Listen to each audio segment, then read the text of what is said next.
Perkenalkan, saya Anissa Pertiwi, NIM 21060004, Program Studi Ekonomi Pembangunan. Pada video kali ini, saya akan menjelaskan materi terkait multikolonialitas, mata kuliah Ekonometrika bab 10.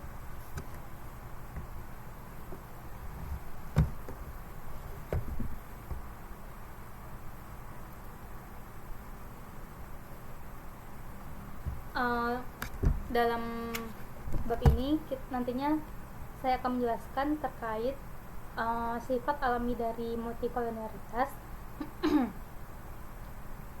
apa saja konsekuensi praktis dari multikolonialitas, bagaimana cara mendeteksi adanya multikolonialitas, dan langkah-langkah apa saja yang harus ditempuh untuk memperbaiki terjadinya masalah multikolonialitas. Baiklah, yang pertama itu ada sifat alamiah dari multikolonialitas. Terjadinya multikolonialitas ini disebabkan oleh beberapa faktor.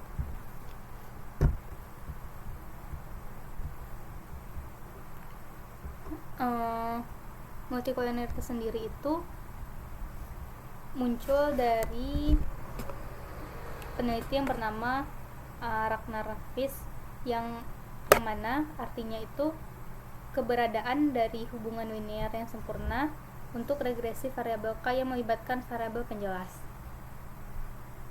Dan mengapa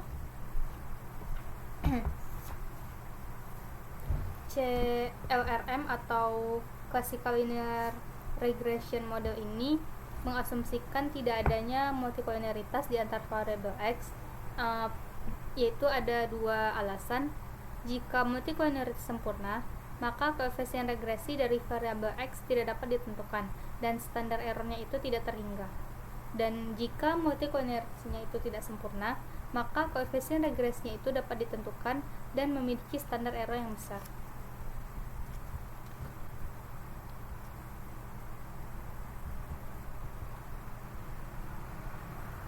Adapun masalah multikolonialitas ini terjadi disebabkan oleh beberapa faktor.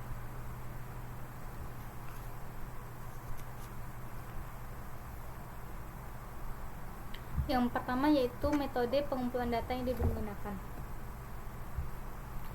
Contohnya ketika mengambil sampel dari jangkauan nilai yang terbatas dan diambil dari regresor yang ada di populasi. Faktor kedua yaitu adanya batasan pada model atau populasi yang diambil sampelnya. Misalnya ketika regresi konsumsi listrik terhadap pendapatan yang mana sebagai X2 dan ukuran rumah sebagai X3, terdapat batasan fisik populasi di mana keluarga dengan pendapatan yang lebih tinggi biasanya akan memiliki rumah yang lebih besar dibandingkan keluarga yang berpendapatan lebih rendah. Faktor yang ketiga yaitu terjadinya multikolonialitas ini disebabkan oleh spesifikasi model, yaitu contohnya ketika menambah istilah polinominal pada model regresi, khususnya ketika jangkauan variabel X itu kecil. Untuk faktor selanjutnya yaitu multikolonialitas dapat terjadi ketika modelnya itu overdeterminan. Hal ini terjadi ketika model memiliki lebih banyak variabel penjelas daripada jumlah observasi. Hal ini dapat terjadi contohnya di penelitian medis, di mana mungkin saja hanya terdapat sedikit jumlah pasien yang informasinya dikumpulkan pada variabel dengan jumlah yang lebih banyak.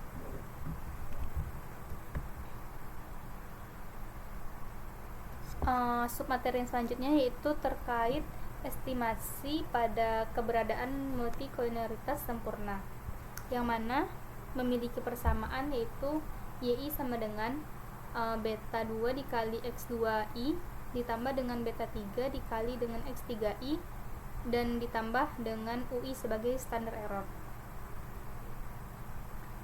Dalam multikolonialitas sempurna, seseorang tidak dapat memperoleh solusi bagi koefisien regresi dengan kombinasi linear, yaitu beta 2 dengan beta 3, sehingga standar errornya bernilai tak terhingga.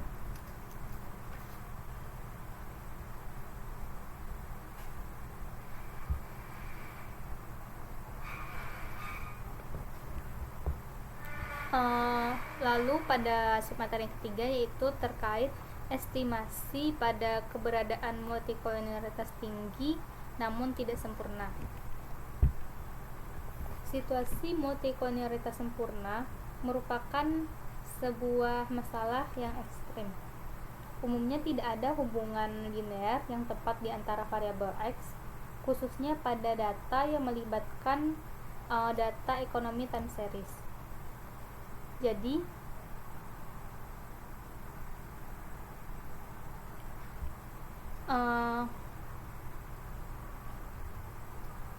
permasalahannya itu ditentukan dari persamaannya, bukan dari multikolonialitas yang sempurna.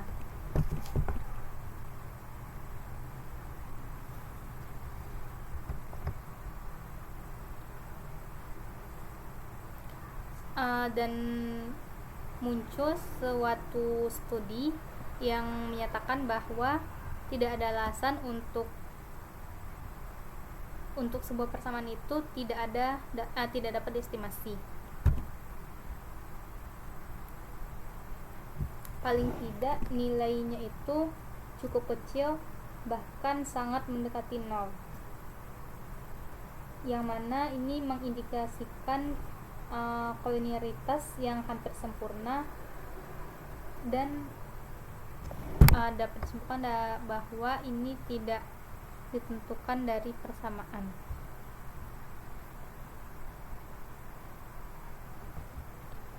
Hal ini adalah dikemukakan atau pendapat dari Balentin yang menyatakan bahwa ini termasuk kasus kolonialitas tidak sempurna. Submateri yang selanjutnya terkait multikolonialitas, konsekuensi teoritis dan konsekuensi teoritis dari multikolonialitas. Seorang ahli, Goldberger, menciptakan suatu istilah yang bernama mikronumerositas, yang mana artinya itu pasangan dari multikolonialitas ketika munculnya n ukuran sampel bernilai 0, di mana dalam kasus tersebut estimasi apapun tidak mungkin dilakukan. Contohnya seperti muncul ketika jumlah observasi hanya sedikit melebihi jumlah parameter yang akan diestimasi.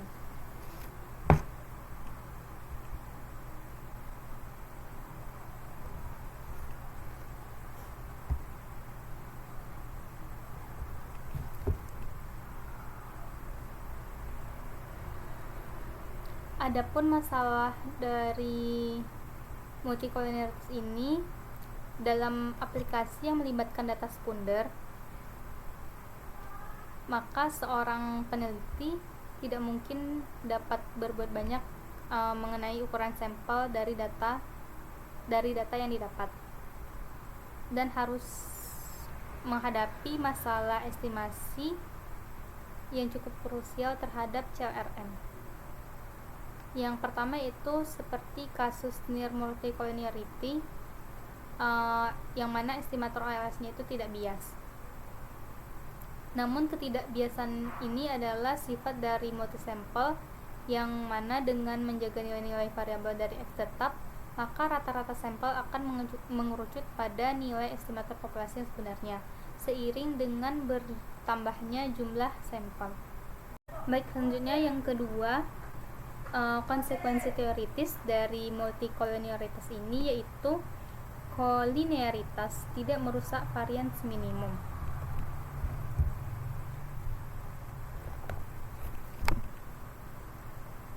Artinya pada semua estimator yang linear dan tidak bias, estimator OLS ini memiliki varians yang minimum. artinya mereka itu efisien. Namun, hal ini tidak berarti bahwa varians dari estimator OLS akan lebih kecil pada sampel manapun.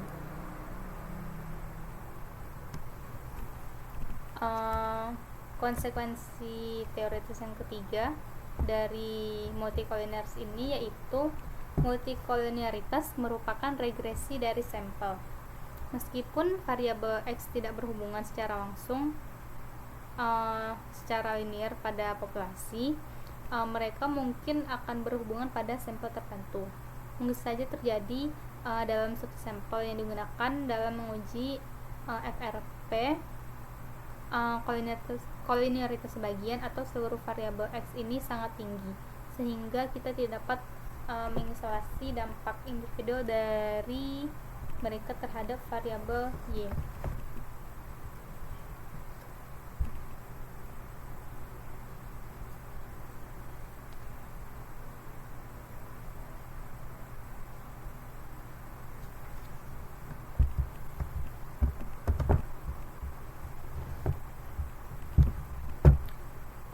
Yang selanjutnya itu submateri terkait konsekuensi praktis dari multicollinearitas. Konsekuensi dari near atau high multicollinearity yang pertama yaitu walaupun blue, estimator OLS ini masih memiliki varians dan covariance yang besar, sehingga membuat estimasinya itu sulit untuk akurat. Lalu konsekuensi praktis yang kedua, dikarenakan konsekuensi satu, maka interval kepercayaan cenderung sangat besar, sehingga menimbulkan penerimaan dari hipotesis nol. Dan dikarenakan konsekuensi satu, maka rasio T dari satu atau lebih koefisien akan cenderung tidak signifikan secara statistik.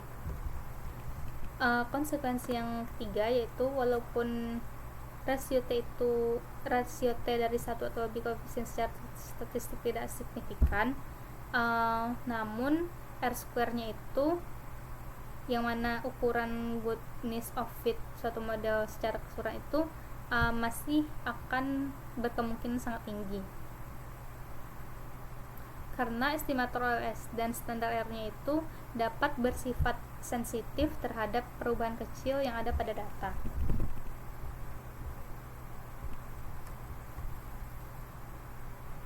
Adapun konsekuensi selanjutnya dari multicollinearitas yaitu VIF atau variance influencing factor, yang mana ini menunjukkan bagaimana varians dari sebuah estimator itu diangkatkan oleh keberadaan multicollinearitas.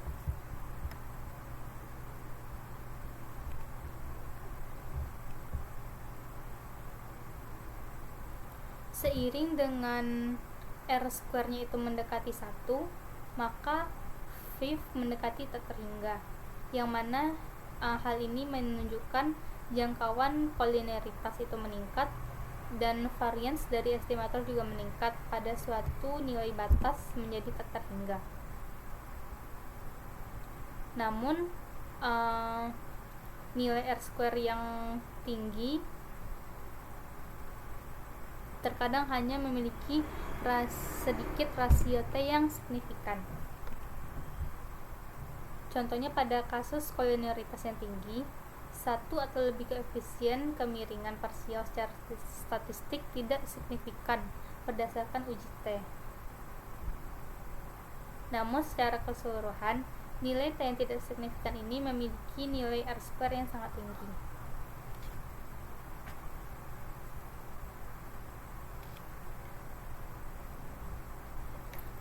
Selanjutnya, konsekuensi praktis dari multicollinearitas itu ada interval kepercayaan yang lebih luas. Karena standar errornya yang besar, maka interval kepercayaan untuk parameter populasi yang relevan itu juga cenderung menjadi besar.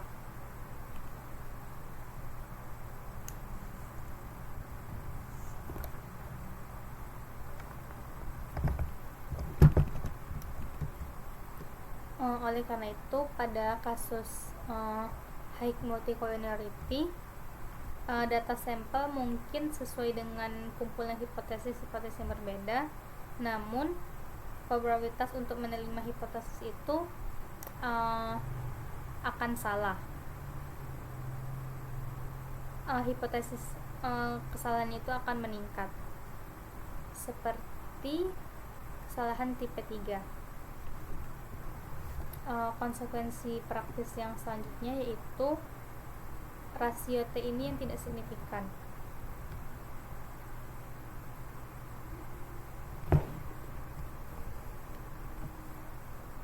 Karena ketika menguji hipotesis 0 yang bisa dikatakan betanya itu sama dengan 0, dan setelah dibandingkan nilai T yang diestimasi dengan nilai T kritis dari suatu tabel T,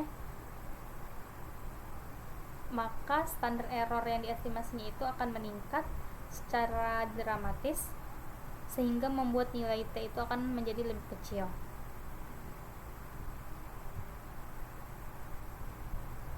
Namun, ada kemungkinan juga untuk menerima hipotesis 0 ini yang menyatakan bahwa nilai populasi yang sebenarnya adalah 0. Konsekuensi praktis yang selanjutnya dari multicollinearitas adalah nilai R-square yang tinggi tetapi hanya sedikit rasio T yang signifikan.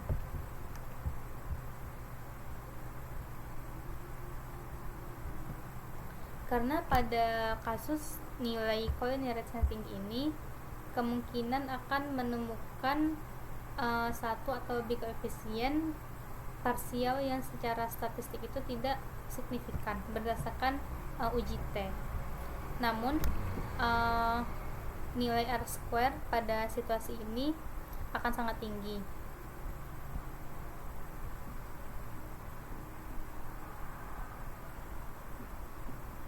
Sehingga dapat dikatakan meskipun nilai T-nya itu sangat tidak signifikan, tetapi memiliki nilai R-square yang sangat tinggi dengan nilai F yang signifikan.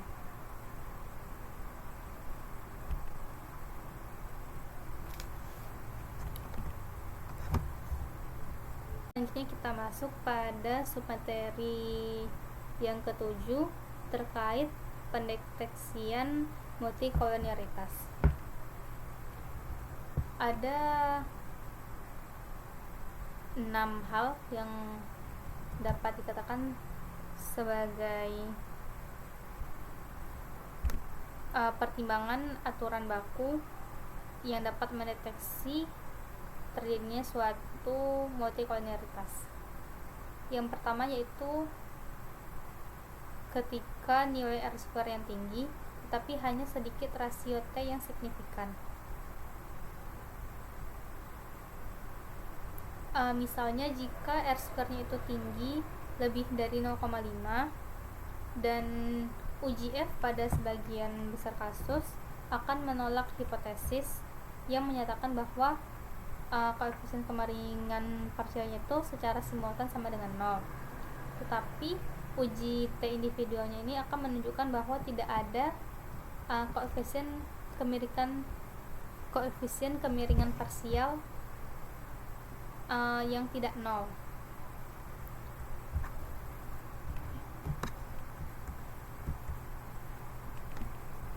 Yang kedua yaitu mendeteksi adanya suatu multicollinearitas, yaitu ketika korelasi berpasangan yang tinggi di antara regresor. Jika koefisien korelasi berpasangannya ini tinggi, anggap saja melebihi 0,5 atau sekitar 0,8 atau 0,9, maka ini dapat dikatakan terjadinya masalah multicollinearitas.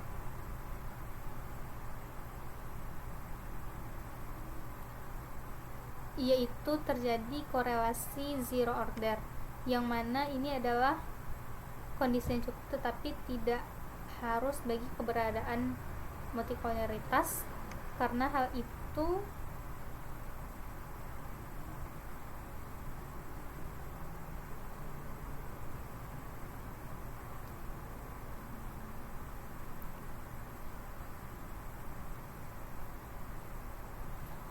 zero order ini akan menyebabkan tidak tercapainya nilai yang tinggi dalam suatu kasus yang sangat spesifik. Yang selanjutnya yaitu pemeriksaan korelasi parsial. Ada ahli yang menyatakan, yaitu Farrar dan Glauber, menyatakan bahwa kita harus melihat pada koefisien korelasi parsial pada regresi Y terhadap X2, X3, X4 dan seterusnya ketika menemukan R² sangat tinggi tetapi varians rendah, yang mana menunjukkan bahwa variabel X yang sangat berinteraksi setidaknya dengan salah satu variabel tersebut.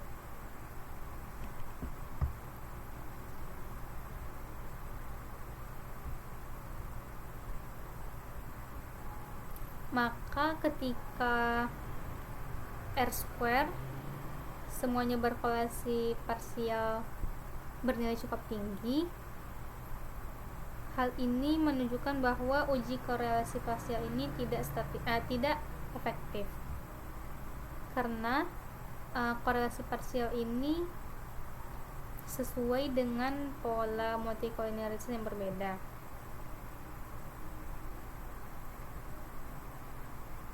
Jadi dapat dikatakan bahwa teori dari Farrar-Glauber ini tidak cocok untuk mendeteksi multikolinearitas. Yang keempat yaitu regresi penyokong. Karena multikolinearitas ini muncul akibat dari salah satu atau lebih regresor, yang mana ini merupakan kombinasi linear yang tepat, maka cara untuk mencari tahu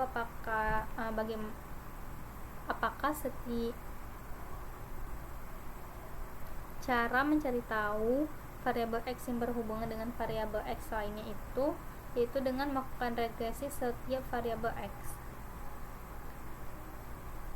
dan menghitung nilai R²-nya, di mana setiap regresi dari R²-nya ini disebut dengan regresi penyokong.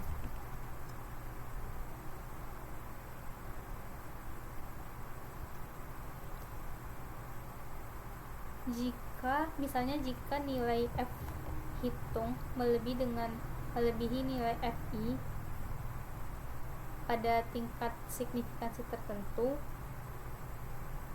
ini artinya bahwa nilai X tertentu ini bersifat kolinear dengan variabel X lainnya.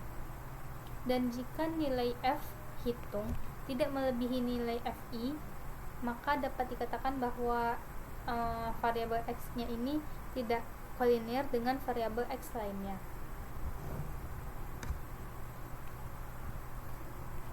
Yang selanjutnya yaitu ada eigenvalue dan nilai kondisi.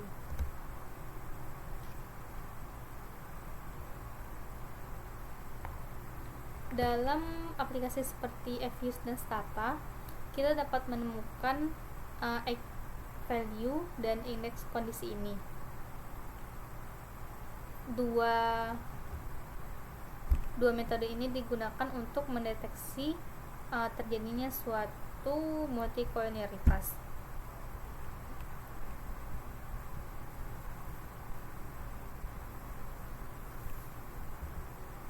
Yang mana indeks kondisi ini didefinisikan dengan IK, yang mana IK sama dengan akar dari eigenvalue maksimum dibagi dengan eigenvalue minimum.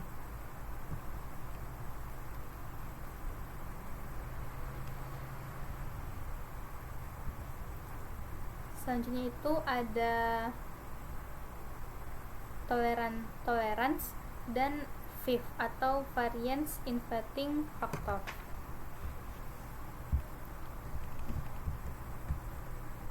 yang mana ketika semakin mendekati nilai R-square, maka koefisien determinasi pada regresi dari regresor X ini akan meningkat ke satu arah.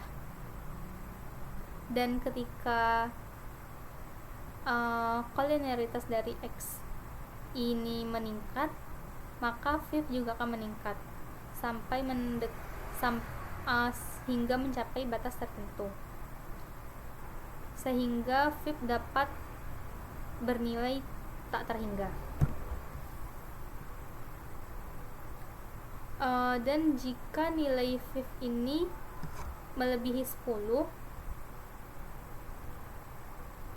yang mana ini bisa terjadi ketika nilai R-square itu melebihi 0,9, maka dapat dikatakan bahwa suatu persamaan ini sangat kolinier. Baiklah, selanjutnya itu terkait langkah perbaikan ketika terjadinya masalah multikoliniaritas.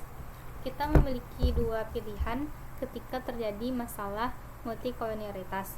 Yang pertama yaitu tidak melakukan apa-apa atau tidak merubahnya, dan yang kedua itu merubahnya dengan mengikuti prosedur aturan baku.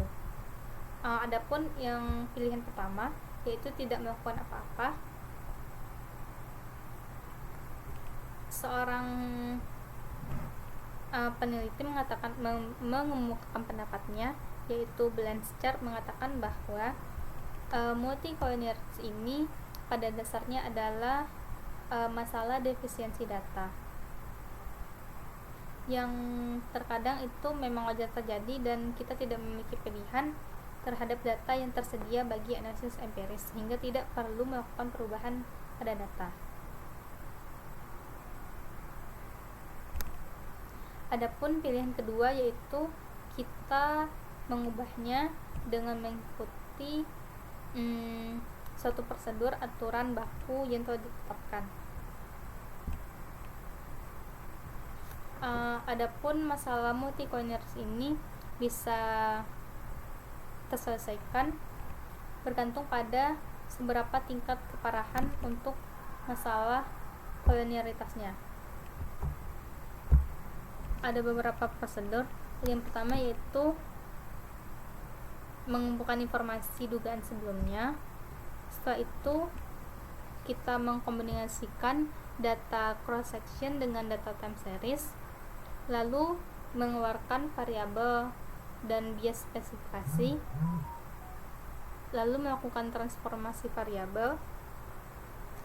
Setelah itu kita dapat melakukan penambahan atau pengganaan data baru, lalu mengurangi koliniaritas pada regresi polinominal, atau melakukan metode lain untuk menanggulangi terjadinya masalah multikoliniaritas, seperti analisis faktor,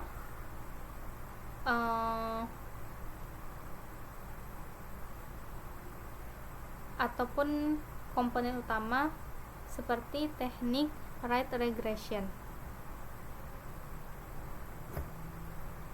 yang mana digunakan dalam teknik-teknik matrik aljabar.